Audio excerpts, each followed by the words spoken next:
Another lawsuit filed against President Donald Trump, this time by a man who's been working for Donald Trump for 25 years, a man by the name of Noel Cintron. The silent driver who saw it all for more than 2 decades. Noel Cintron was a silent observer to one of the most talked about lives in modern American history. As Donald Trump's personal driver, Noel didn't just drive a car, he drove through history.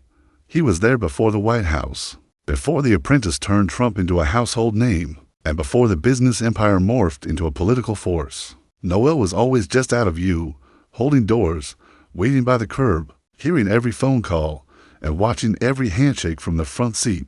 He wasn't just a driver, he was a witness, but Noel never said a word. He didn't write a book, he didn't sit down with a reporter, and he didn't chase the spotlight.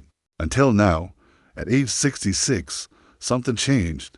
After a lifetime of quiet loyalty, Noel finally broke his silence, but not with a dramatic interview.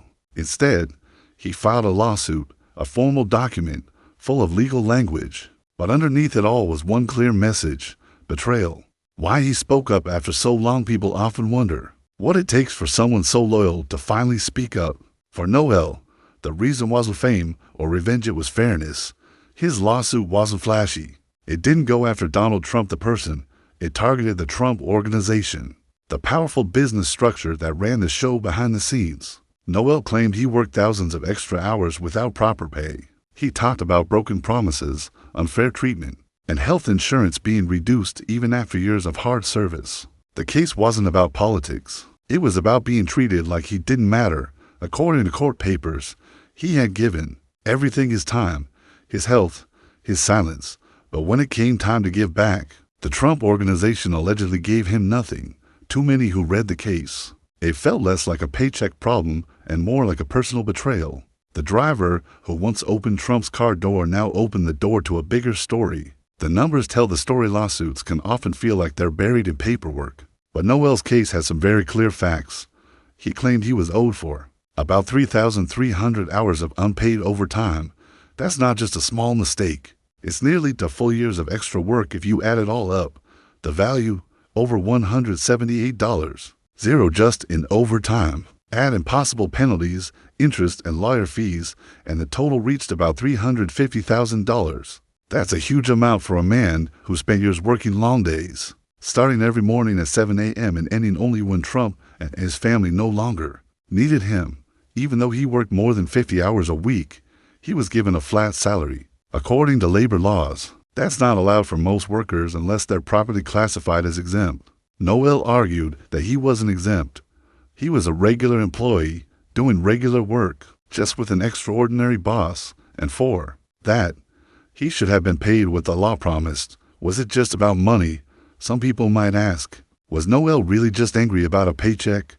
The words in his lawsuit suggest something deeper. His legal team didn't just talk about hours and wages. They used strong language, saying Trump's company acted with callousness and a complete lack of decency. That phrase, without even a minimal sense of noblesse oblige, meant that Trump, as a wealthy employer, didn't show the basic kindness or responsibility that should come with power. The case tried to show that this wasn't just a mistake. It was a choice decision to ignore the needs of someone who had been loyal for decades. And when Trump's team quickly denied everything, saying Noel was always paid generously and in accordance with the law, the battle lines were drawn. One side claimed justice, the other claimed lies. And in the middle stood a man who had spent his life in silence, now finally speaking up. Inside the world of Trump's driver, to really understand why Noel's story matters, you have to imagine what his job was like. Being Donald Trump's driver wasn't just about driving a car. It was about being available every day, early in the morning, late at night, during holidays, and through emergencies. It meant always being ready, no matter how tired or sick. Noel was there for it all: real estate meetings, media events, private moments with family, even campaign stops. He saw the mood swings, the business deals, and maybe even the private conversations. His view wasn't from a news report, it was from the driver's seat. And for 25 years, he stayed loyal. Even after Trump became president and the Secret Service took over, Noel stayed on, shifting to a new role in Trump's private security. He didn't walk away. He stayed part of the team. That loyalty makes his decision to sue even more powerful. This wasn't a short-term employee trying to get attention. This was someone who had been trusted for decades and now felt deeply hurt. Watching the rise to power, Noel didn't just witness Trump's daily life. He watched a billionaire become a TV star, then a political candidate, and finally the president of the United States. Few people saw that journey up close like Noel did. He was there before the campaign signs, before the rallies, before the controversies. And then he saw it all unfold. He saw the Access Hollywood scandal. He watched the protests, the lawsuits, the social media storms. Through it all, he stayed in his role, quiet, professional, invisible. But as Trump's name grew more powerful, the pressure behind the scenes must have grown too. Loyalty in that world came with a price. For Noel, the price was his time, his health, and, some say, his dignity. It wasn't just about hours. It was about years spent watching power grow unchecked and feeling like the people who helped make it happen were left behind. Loyalty, silence, and a breaking point. There's a reason Noel didn't speak up before. Being close to someone famous often means knowing when to stay quiet. Noel had every chance to cash in earlier. He could have written a book or sold stories to the tabloids. He didn't. He chose loyalty. He chose silence. But even loyalty has a limit. When the hours stacked up and the pay stayed the same, something inside him shifted. It wasn't just about money anymore. It was about being seen, being respected. And when that didn't happen, he turned to the law. That decision didn't come easily, but it shows the deep pain behind the story. For a man who built his life around service, asking for fairness was a bold step, and the message he sent was clear. Even the quietest people deserve justice. What this means for Donald Trump. This lawsuit might seem small compared to everything else he's faced, but in many ways, it's one of the most personal.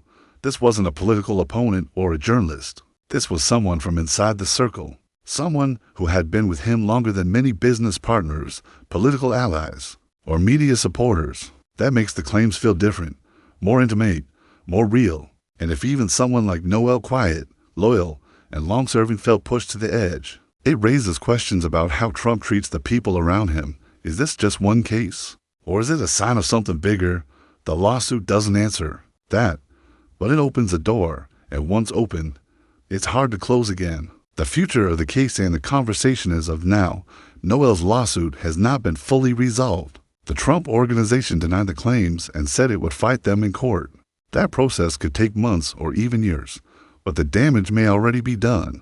Noel's story has started a conversation about loyalty, about fairness, and about the way power treats those who serve it. His quiet rebellion may not change the outcome of the lawsuit, but it has already changed the way people think, because for once, someone who was always in the background stepped forward, and when he did, he showed the human side of a world often hidden behind gold walls and limo windows. For more than 25 years, Noel Cintron drove Donald Trump everywhere he needed to go. He was there during the business empire days, through the rise to reality TV fame, and even as Trump entered the political spotlight. Cintron was a man in the background, someone loyal, dependable, and invisible to the public eye. He never spoke to the press, never shared a word about what he saw or heard behind the tinted windows of those sleek black cars. He simply did his job, but at age 66, something changed. He broke his silence, and when he did, it wasn't with shocking stories or political secrets. It was with a quiet but powerful lawsuit that revealed something deeper, a long story of loyalty that, in the end, felt betrayed. Noel Cintron's lawsuit wasn't full of scandalous headlines. He didn't accuse Trump of political crimes or explosive misdeeds. Instead, he told a very personal story, a story about years of work, long hours, and promises that slowly turned into disappointments. According to his complaint, Cintron had worked without proper overtime pay, hadn't received meaningful raises for over a decade, and was even forced to give up his health insurance. As part of a so-called raise, it wasn't just a financial issue, it was about respect. He had stayed loyal to Trump for decades, only to find himself left behind when it mattered most. In many ways, Cintron's story isn't just about one man and one boss. It's about a system that often forgets the people who keep it running. Looking back, the signs of discontent had been building for years. In the early 2000s, Cintron earned around $60,000 to $1,000 per year. By 2006, that number rose slightly to $68,000. Then in 2010, He got what seemed like a more generous raise to $75,000. But this raise came with a hidden cost. Cintron had to give up his health insurance. His legal team later revealed that the Trump organization saved nearly $18.00 a year because of that change, more than double what they paid him in extra salary. It wasn't really a raise, it was a clever move that helped the employer save money, while the employee lost a crucial benefit. For Cintron, this deal felt like a trick. He stayed quiet then, but the feeling of being taken advantage of never left. What made this situation even harder was how it built up slowly over time. Cintron didn't file his lawsuit because of one big argument or moment. His lawyer explained that it was more like a slow erosion of feeling that kept growing. He was scared to speak up earlier because he needed the job. He had a family. He was always on call, ready to drive Trump at any moment, even on holidays. Sometimes he waited hours in the car just in case he was needed. Even then, that waiting time wasn't counted as paid time. The message was clear. His time wasn't his own. And yet, when he needed support like health coverage or proper pay, it wasn't there. That disappointment, built up over years, finally became too much. Cintron's lawsuit focused mostly on fair pay, but it also hinted at a bigger issue: how people are treated when they don't have power. While Trump was living a billionaire lifestyle with private jets, luxury meals, and TV fame, Cintron was eating fast food in the car and being told his raise would cost him his insurance. In public, Trump often called himself a champion of the working class. He said he cared about the forgotten man, but for someone who had worked closely with him for decades, that promise didn't feel real. It felt like a show, and for Cintron, it became hard to ignore. The legal details in the case were clear and specific. Cintron claimed that he had worked thousands of overtime hours without proper pay. He said he was never given the wage notices and pay stubs required by law. He also pointed to unpaid sick days and vacation time that he was forced to give up. These were not wild accusations. They were quiet, detailed, and based on labor law. But the emotional part of the story, the sense of being used and forgotten, that's what really stood out. This wasn't just about money. It was about fairness. It was about how loyalty can become a burden when it's not returned. Cintron's story is also part of a larger pattern. Donald Trump and his businesses have faced many legal challenges over the years, related to unpaid bills and worker complaints, from construction contractors to waiters, from hotel staff to drivers. There have been dozens of claims of unpaid wages, late payments, and broken promises. One investigation even found over 60 lawsuits involving Trump failing to pay people for their work. Some workers said he paid less than agreed. Others said they had to sue just to get their basic paycheck. This isn't just a single story. It's a repeated pattern of how business was done. Even Trump's bigger real estate deals have left behind questions. When he built Trump Tower, a group of Polish workers was hired to do demolition work. Reports later showed they were paid only a few dollars an hour, worked without proper safety gear, and were not even paid on time. The case went on for years before it was finally settled. And in Trump's casinos and hotels, bankruptcy filings often meant small businesses and workers were left unpaid. The same pattern played out again and again: big promises, flashy headlines, and behind the scenes, people struggling to get paid. This pattern made Cintron's case even more believable to many observers. He wasn't claiming anything extreme. He wasn't writing a book or going on a talk show. He was simply asking to be paid fairly for the work he had already done. And in the quiet tone of the lawsuit, there was a louder message: working for powerful people doesn't always mean you'll be treated with respect. Sometimes it means the opposite. Cintron may have stayed silent for years, but when he finally spoke, he gave voice to a much bigger truth. His lawyer didn't hold back. He described Trump's actions as a callous display of unwarranted privilege. He said that Cintron's loyalty was taken for granted. The lawsuit even noted that if Cintron ever needed time off, he had to personally ask Trump himself. That kind of control made it hard to ever feel like he had any power in the job. And when you combine that with no health insurance, no raises, and no proper overtime pay, it paints a picture of a job that looked more like servitude than professional employment. The lawsuit eventually drew national attention, not because of what it revealed about Trump's secrets, but because of what it showed about Trump's treatment of the people around him. It added to the long list of stories from people who worked for Trump and later said they were left behind, ignored, or mistreated, from housekeepers to lawyers. The pattern of legal fights and employee complaints has followed him for decades. Cintron's story fit right in and helped the public understand the human cost. Behind all the headlines, in the end, Cintron didn't seem to want revenge. He didn't hold press conferences or write dramatic tell-alls. He simply asked for what he felt he was owed, and in doing so, he reminded us all of something important. Behind every powerful figure, there are people who work hard, stay quiet, and give everything they have until they can't anymore. When they finally speak, it's not always about taking someone down.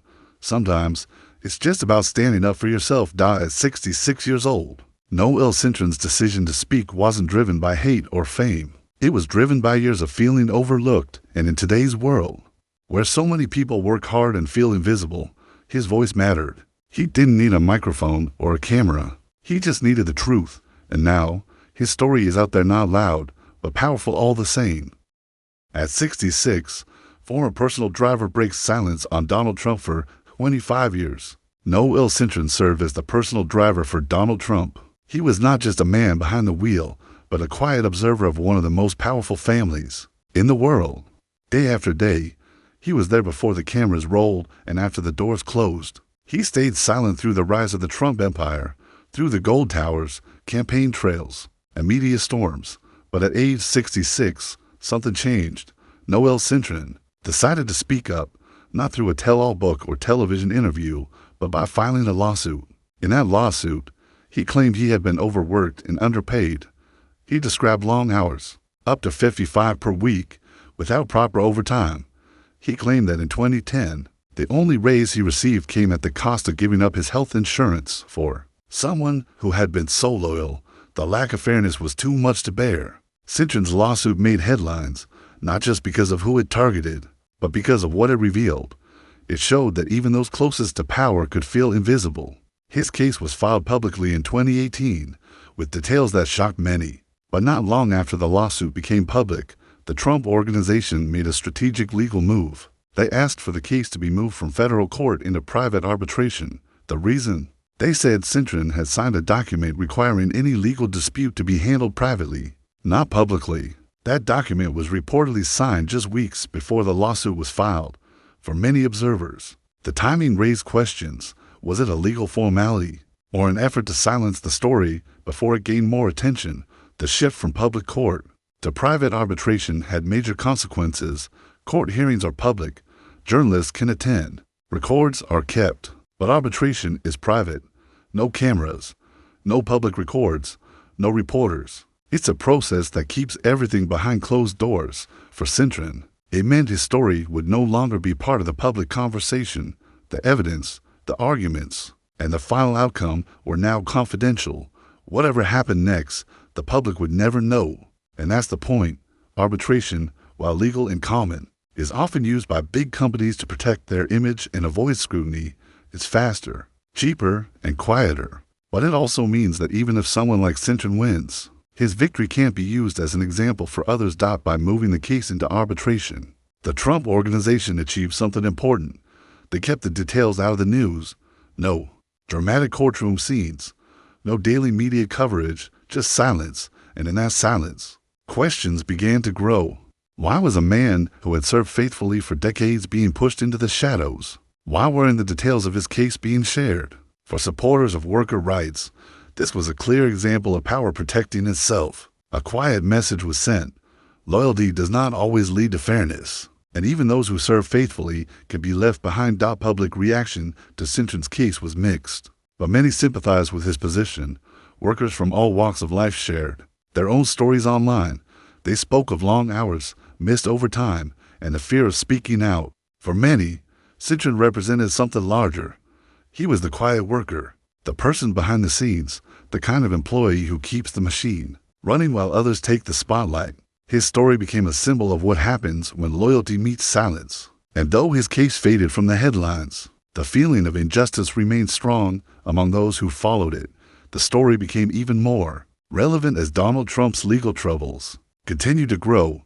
In early 2024, Trump was hit with a massive legal penalty. A New York judge ordered him and his companies to pay $355 million in penalties for financial fraud. The court found that Trump had inflated his wealth to mislead banks and insurance companies. It was a major blow to his image, especially as he was campaigning for another run at the presidency. At the same time, he was also facing multiple criminal cases. While Cintron's lawsuit had been quieted, this larger storm was growing louder every day. Trump's courtroom behavior made headlines during the financial fraud trial. He interrupted, criticized the judge, and claimed the entire case was politically motivated. But despite all the noise, the ruling stood. Trump was barred from running companies in New York and from taking loans from New York banks for 3 years. His sons, Eric and Donald Jr., also faced penalties. Their defense? They claimed they were not deeply involved and had relied on lawyers and accountants. But the judge didn't accept those excuses. He had already ruled before the trial even began that fraud had been committed. This ruling added weight to stories like Cintron's. It showed a pattern of employees being undervalued and of leadership avoiding responsibility.